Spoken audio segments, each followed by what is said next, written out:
The morning sun had barely stretched over the rooftops of Yumakis, a small but lively Igbo neighborhood nestled on the outskirts of Enugu, when whispers began to sweep through the dusty streets like wildfire. A car, sleek, black, and foreign, rolled into the quiet neighborhood, its tinted windows catching the gaze of every man, woman, and child. It wasn't just the car that stole their breath. It was the woman who stepped out of it. Her name was Tola, and she moved like a breeze, soft, confident, and impossibly graceful.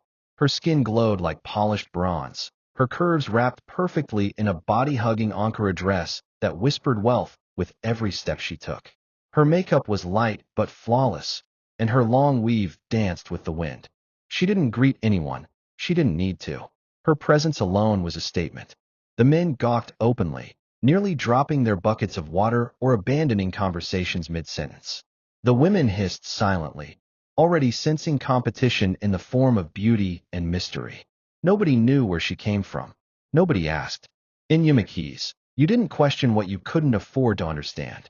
She moved into the flat previously owned by an old widow who had died mysteriously in her sleep. It had remained locked for months, until now. In no time, Tola became the neighborhood sensation. The local barber, Okadigbo, once joked, "If Tola greets you with a smile, your head will swell like a balloon." Every man wanted her attention, and every woman wanted to understand her magic. But Tola was not moved. Her eyes weren't on the mechanics, the traders, or the hungry bachelors with borrowed swagger. She wanted more. She wanted wealth. And that was how she noticed Peter. Tall, light-skinned, and reserved, Peter wasn't the type to talk much, but his spending did the talking. He always wore designer clothes, drove different cars, and never repeated shoes. Nobody in Yumakis knew what Peter did for a living. All they knew was that he had money, and plenty of it. He didn't mingle. He didn't gossip. He didn't drink palm wine at the local bar. But Tola saw him for what he was, her ticket. And Peter noticed her too. At first, he watched from afar. The way she walked, the way she ignored everyone, the way her hips moved like music. Then, one day, he drove past her and stopped. "Hi," he said, voice calm like still water. Tola turned, her face lighting up in a slow smile. "Hello. Need a ride? I'm not going far. I'm not in a hurry." That was how it started. Soon, gifts began to arrive at Tola's doorstep. An iPhone, designer bags, jewelry that shimmered like dew. Peter spoiled her like no man had ever done. The town buzzed with gossip. "She has jazzed him," they said. "Tola no de joko. That girl get charm." But Tola didn't care. One night, as they dined in an exclusive restaurant in town, Peter leaned over the candlelit table and said, "No need to waste time. Let's get married." Tola's smile widened. "Are you serious?" "As serious as a heart attack." "Then yes," she said without blinking. 2 months later, they had the most flamboyant wedding Yumakis had ever seen. The whole town stood still. People lined the streets to catch a glimpse of the wedding convoy. Helicopters flew overhead. The bride's gown was imported, and the groom wore Italian suede. Every girl in town wished they were Tola that day. After the wedding, they moved into Peter's real house, a mansion hidden away on a quiet estate in GRA. The compound had electric gates, a garden that looked like a park, and a garage filled with luxury cars. One evening, as Tola walked into the massive living room, she turned to Peter and asked, "You have all this, and you chose to live in that neighborhood?" Peter chuckled. "I don't like showing off. I was looking for a wife, not followers. All the girls were chasing my money. But you—" He paused and touched her cheek. "You saw me." Tola's heart warmed. "So I'm the lucky one. You're the chosen one." And just like that, her life became a dream. She requested new cars every 2 months. Peter delivered. Her wardrobe overflowed with luxury brands. Diamonds dripped from her fingers. She became the envy of every woman in Enugu. They watched her drive past in her G-Wagon and whispered wishes into the wind. But what they didn't know, what Tola herself didn't know, was that Peter's wealth was not ordinary. Behind the marble floors and foreign wines lay a secret dark as midnight, tied to rituals, blood, and a curse that would soon turn Tola's paradise into a prison. And the price? Far more than any bride could ever imagine. Tola's mornings began with silk. She awoke to the cool touch of imported bedsheets, wrapped in a luxury robe Peter had bought from a Paris trip. The mansion smelled of fresh roses, The gardener trimmed them every morning, just the way she liked. The housekeepers moved silently, respectfully, like shadows in a royal palace. She barely lifted a finger, yet everything in the home bowed to her presence. Breakfast was no longer akara and pap, but eggs Benedict, golden pancakes, fresh fruits, and a tall glass of imported orange juice. She sipped slowly, scrolling through social media, watching the girls from her former life still arguing about rent and transport fare, while she lived the dream every woman claimed she didn't deserve. She was now Madame Tola, wife of the most mysterious and wealthiest man in the region. Everything she wore, from her eyelashes to her slippers, was designer. Her phones were always the latest model, and her wardrobe? A boutique of its own. She no longer needed to beg or borrow. If she pointed at it, it was hers. And Peter, always calm and generous, never said no. Baby, I saw a new Mercedes-Benz GLC coupe, she would say casually while flipping through a fashion magazine. Peter would nod. Color? Red. Consider it done. And the next day, the car would be parked outside, gleaming like a ruby in the sun. Tola didn't work, and she didn't need to. Her only job was to be beautiful, dress well, attend high society events, and make Peter proud. She did it excellently. Whenever they stepped into public events, all eyes turned. Peter in his finely tailored suits, always holding her like a prized possession, and Tola, dressed like royalty, flawless makeup, designer heels, expensive perfume wafting around her like a halo. She soon became a name that lingered on every lip. In salons, markets, social clubs, Tola was the topic. She was the woman everyone wanted to be, the one who had done it right. She's wise, women said. She didn't follow love, she followed money. And see her life now. But beneath all that glitter, something unsettling pulsed beneath the surface. Peter never talked about work. Not once. He left the house with no briefcase, no files, no calls, no staff meetings. Just silence. Sometimes he'd be gone for hours, return late in the night, and walk straight to his study without saying a word. Tola asked once, only once. Baby, you don't go to office? Peter, who was tying his shoe, paused and looked up with a tired smile. I run things remotely. I don't like stress. She nodded, satisfied. She had no reason to worry.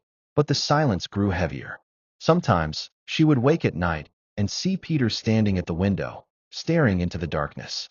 At other times, he would be in the bathroom for hours, with the tap running and a strange smell wafting out, something like iron and bitter herbs. Yet every time he came out, he would smile and crawl into bed beside her, kissing her forehead. Tola ignored it. She was too busy enjoying life.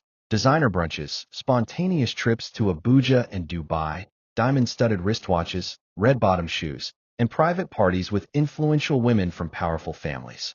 Still, something kept tugging at her soul, a void she hadn't noticed before. It came like a whisper after she met Kayamika at a hair salon in GRA. Kayamika was elegance personified, clothed in a cream-colored wrapper and a soft voice that dripped with wisdom. She was older, maybe in her late 40s, but glowing with the grace of fulfillment. Madame Tola, Kayamika smiled. Your face is all over town. You're the pride of women. Tola blushed. Thank you. You know, one must look good. But you know what's better than looking good? Kayamika said gently. Leaving a legacy. Tola smiled politely. Like charity? Kayamika chuckled. No, my dear. Children. A child is your greatest treasure. So tell me, are the children hiding? Tola's smile froze. It was the first time someone had questioned her motherhood, and it struck her like cold water. No, we're just enjoying each other first. Kayamika said, her eyes knowing. Don't enjoy too long. Time waits for no woman. Tola left the salon disturbed. She didn't even get her hair done. That night, while Peter read silently in the living room, she sat beside him and placed her hand on his. Baby, don't you think, maybe it's time we try for a child? Peter dropped his glass and turned slowly. What brought this up? I just feel it's been years. A child would complete us. Peter's face changed. He tried to smile, but it was hollow. Who's complaining? Am I complaining? Are we not happy? But I want to be a mother. Tola, this is not the time. Let's not ruin a good thing with pressure. Then he stood up and walked away. That night, Peter drove out in haste. He didn't return until 3 a.m. And that was the first time Tola saw a crack in the glass of her perfect life. The next day, he apologized with gifts, an expensive necklace, perfume, and a trip to Zanzibar. Tola accepted them, but her heart was no longer settled. Still, the luxuries continued. Every month came with something new: cars, jewelry, vacations, or a private chef flown in from Italy. Her friends envied her even more. Her Instagram followers doubled. Young girls slid into her DMs asking how she did it. But what she didn't know, what no one knew, was that her womb had already been sealed by forces beyond medicine. Her blood was no longer hers alone. Her husband had been feeding off her. And Peter, the man she called baby, had entered a covenant with the devil that required a monthly price: a woman's blood. Tola didn't know. Not yet. All she knew was that despite all the gold around her neck and the diamonds on her wrist, something inside her had begun to rot silently. The mansion was still beautiful, but the dream was beginning to bleed. Before the crisp suits and luxury cars, before the gated mansion in Jare, before Tola, there was only Peter Ugachukwu, a hungry, frustrated young man roaming the dusty streets of Nsukka with nothing but a tattered file of rejection letters and a burning desire to break free from poverty. He had finished from a reputable university with a second-class upper in business administration. Hope had bloomed in him like spring, but reality struck harder than he expected. For every job application he sent, there was no response. The few interviews he was invited for, he was told, "We'll get back to you." But they never did. 6 months passed, then 1 year, then 2. Nothing. Peter's shoes wore out. His shirts faded. His mother, who had sold off part of her farm to see him through school, began to fall sick from worry. His younger siblings looked at him with silent questions in their eyes, questions he could not answer. One day, under the hot sun, Peter walked into a small electronics shop and begged for a job. The shop owner, a stout man with tribal marks called Uncle Afani, agreed to take him in. You go day sweep shop, run errands, serve customers. Salary no too big. Nigerian naira to 0,000 monthly. You go manage. Peter nodded immediately. I will, sir. I will. And he meant it. Peter threw himself into the job like a drowning man clinging to driftwood. He came early, left late, memorized every price, smiled at every customer. He quickly became the face of the business. Customers began to ask for him specifically, and Uncle Afani was impressed. For the first time in a long while, Peter felt useful. But 20,000 Nigerian nairas was not enough. His mother was still sick. The rent was still unpaid. His dreams still mocked him. One rainy afternoon, everything changed. A young man in his early 30s walked into the shop. He wore a red kaftan, diamond-studded wristwatch, and dark shades. He moved like someone who knew he owned the world. His convoy of black SUVs was still parked outside, engines humming. Peter rushed to serve him. Good afternoon, sir. You're welcome. The man looked at him and smiled. Your face shows hunger. What's your name? Peter. You like this job? Peter hesitated, but honesty spilled from him. No, sir. But I have no choice. How much do they pay you here? Nigerian naira to 0,000. The man chuckled and shook his head. That one no even fit by my shoe polish. Peter laughed weakly, feeling exposed. The man reached into his pocket and brought out a black business card with gold lettering. Young Money, it said. There was no title, no address, just a phone number. Call me this evening. Let me change your life. Peter stared at the card like it was a winning lottery ticket. That evening, under the streetlight near his lodge, with hands shaking, he dialed the number. Hello, it's Peter from the electronics shop. The voice on the other end replied, Come to the address I'll send. Come alone. Come ready. The location was at the edge of town, past the filling station and deep into a bush path that many locals avoided at night. But Peter didn't care. He needed help. He needed change. When he arrived, Young Money was already waiting in a black Benz, smoking a cigar, his face lit by the glow of the dashboard light. You ready for real money? He asked. Peter nodded. I'm tired of suffering. Good. But understand this. Everything comes with a price. Peter hesitated. What kind of price? Young Money laughed. Don't ask foolish questions. You want to get rich or not? Yes. Then enter. The car took off down a road Peter didn't even know existed. Tall trees leaned in on both sides. After what felt like an hour, they reached a clearing lit by nothing but moonlight. There stood a small hut made of mud, and in front of it, a fire burning in a large calabash. From the shadows, an old man emerged, barefoot, bearded, with a strange glow in his eyes. He spoke in parables and riddles. Peter couldn't understand most of it, but fear crept into his bones. Young Money nudged him. "Don't speak. Just listen." The old man eventually said, "You will start receiving wealth tonight. But to keep it, you must drink the menstrual blood of a woman every month. No blood, no money. If you stop, you die, and the woman you marry shall remain barren." Peter's stomach turned. "But I want children one day." The old man stared at him with eyes like burning coals. "You speak of children when you don't even own a mattress." Peter shook with fear. "Can I think about it?" The old man laughed, a long, wicked laugh. "You are already here. You already chose." And with that, he poured something dark into a wooden cup and handed it to Peter. "Drink." Peter's lips trembled. He wanted to run, but his legs wouldn't move. A strange force pinned him in place. His soul screamed, but his body obeyed. He drank. That night, money began to flow. Customers tripled at the shop. A man offered to buy a dozen TVs at once and paid in cash. Peter received 500,000 Nigerian nairas dash for good service. Within a week, someone gave him a job offer at a logistics firm in Lagos, with a monthly pay of 1.2 million Nigerian nairas. Peter quit the shop and moved to Lagos. Things moved fast. New clothes, new friends, deals that made no sense but brought in millions. But every month, a terrible reminder came. He had to find a girl. He'd pose as a rich businessman in town for projects, lure young girls with money, and tell them about a spiritual business ritual. "Just bring used menstrual pad," he would say. "It's not yours. Just hustle it." Some would laugh. Others would try to impress him. They delivered the pads, thinking they were getting into business. They had no idea what Peter did with them in the dead of night.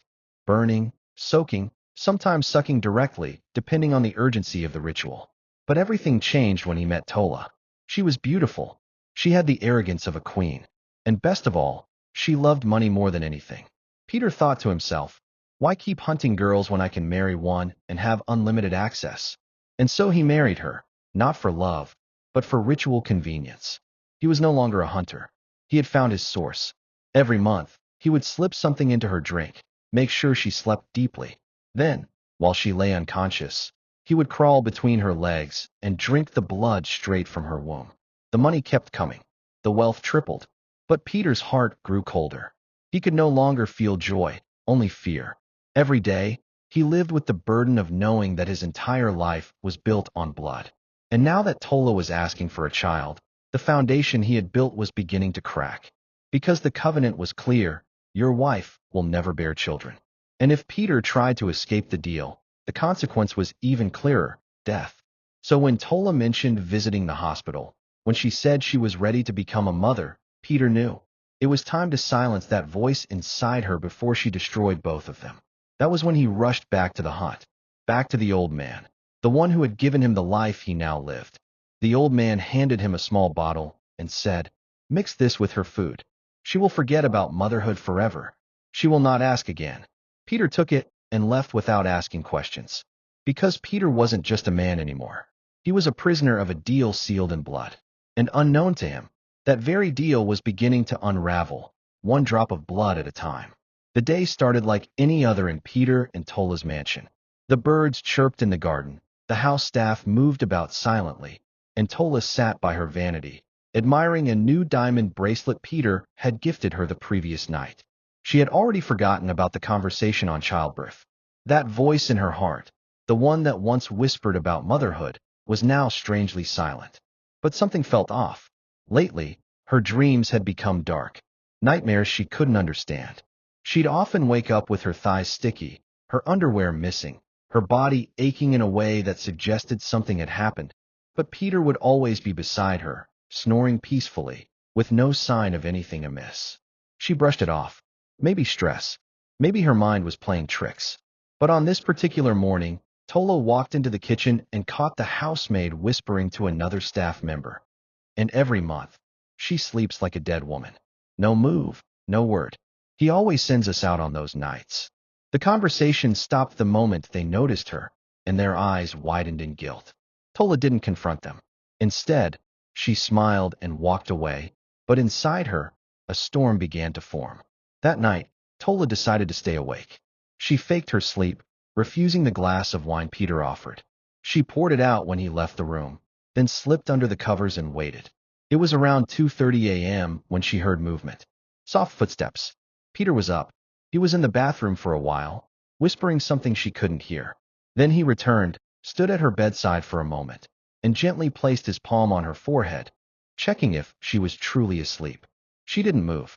He sighed in relief.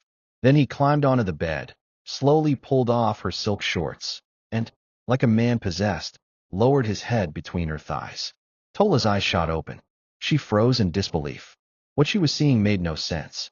Peter, her husband, the man who had pampered her and made her feel like a queen, was licking blood from her private part, his eyes rolled back like a man in trance, murmuring words she couldn't comprehend. Tola screamed. A loud, soul-wrenching scream. Peter jerked back, shocked, his face smeared with blood. Tola, you were awake. What are you doing to me? She cried, crawling away from him. What is this? Peter tried to calm her, reaching for her. Baby, please let me explain. Explain what? You've been violating me. You've been sucking my blood. What kind of animal are you? Tola screamed again and ran for the door, but Peter was quicker. He grabbed her roughly. Don't shout. Please. You don't understand. If you leave me, I'll die? I'll lose everything. I don't care, she screamed. I want out. But Peter had lost control. The fear of his secret getting out overtook him. In a flash, he slammed the door shut, pushed Tola against the wall, and tried to strangle her. Her nails scratched at his face, her feet kicked wildly. She managed to knee him between the legs, and he let go briefly. She ran. But before she could unlock the door, Peter caught her again and dragged her into the hidden storage room in the basement, a dark, airless space where he kept old supplies and unused furniture. He locked it from outside. Tola wept. She screamed. But the room was soundproof, and the estate was quiet. Days passed, then weeks. She was fed occasionally. Water was slid under the door, and every month, as usual, Peter drugged the water, opened the door just enough to reach her, and performed his wicked ritual. Tola withered. Her skin lost its glow. Her soul felt crushed. But one thing refused to die, her will to survive. And then, one quiet afternoon, Peter made a mistake. He forgot to lock the door. Tola pushed it slowly. It creaked open. She peered out. No one in sight. She ran. Barefoot, weak, and confused. She stumbled out of the mansion compound and kept running until she collapsed in front of a small house near the outskirts of the estate. An elderly woman sitting on her veranda rushed to help. Jesus, my daughter, who did this to you? The woman, Mama Ozioma, a retired midwife and prayer warrior, took her in, cleaned her wounds, and gave her food. Tola, between sobs, told her everything. By morning, Mama Ozioma had packed a small bag. We are going somewhere. Somewhere that darkness cannot follow. She took Tola to a small mountaintop church at the edge of the city, Covenant Fire Prayer Ministry, a fiery, no-nonsense deliverance ground known for dealing with occult cases. The moment Tola stepped into the compound, she collapsed. The pastor and prayer warriors surrounded her. They prayed with fire. They fasted. They anointed her head with oil. They called on the God of vengeance. The darkness began to lift. For a week, Tola stayed in the church, regaining her strength. Peter was searching frantically for her, desperate and losing control. The old man who had initiated him appeared to him in his dreams, furious. You must not lose her. The covenant must be fulfilled. But it was too late. Tola had been delivered. She returned briefly to the city to file for a divorce. She didn't care what it took. She wanted her freedom. Then she left town for good, settling in Akka, where she started a fashion business with the help of a women's cooperative introduced to her by the church. Within a year, Tola's fashion brand boomed. Her Instagram turned into a brand page. She started teaching young girls how to build businesses instead of chasing sugar daddies. Meanwhile, Peter's world fell apart. The business deals collapsed. His account was frozen. Cars repossessed. Properties seized. He tried to return to the old man, but the shrine had vanished. One night, while sleeping under a bridge, he was approached by a street evangelist. Young man, God says you must confess before you perish. Peter broke. He wept. He told the man everything. The evangelist took him to a church. They prayed. He was delivered, though the scars of his past remained. He began to live a new life, preaching, helping addicts, warning young boys against shortcuts. He became a voice against rituals, a living example of what happens when you sell your soul for riches. Years later, Tola, now a highly respected entrepreneur and motivational speaker, returned to Enugu to see Mama Ozioma. "My daughter," the old woman cried, hugging her tight. "You've become a queen." Tola smiled. "By God's grace. I came to thank you, and to ask about Peter." Mama Ozioma told her the full story. Tola listened quietly. "I forgive him," she said softly, "but I will never return to him. That chapter is closed." And so, Tola moved on, stronger than ever. She built a foundation for women fleeing abusive marriages. She taught seminars, opened safe houses, and created a platform called She Rises. Men came asking for her hand in marriage. Wealthy, kind, noble men. But she always smiled and said, "I am married to my purpose." As for Peter, he spent his days traveling from town to town, preaching repentance, sharing his testimony, and warning others not to make the same mistake. Once a man of blood, now a man of grace.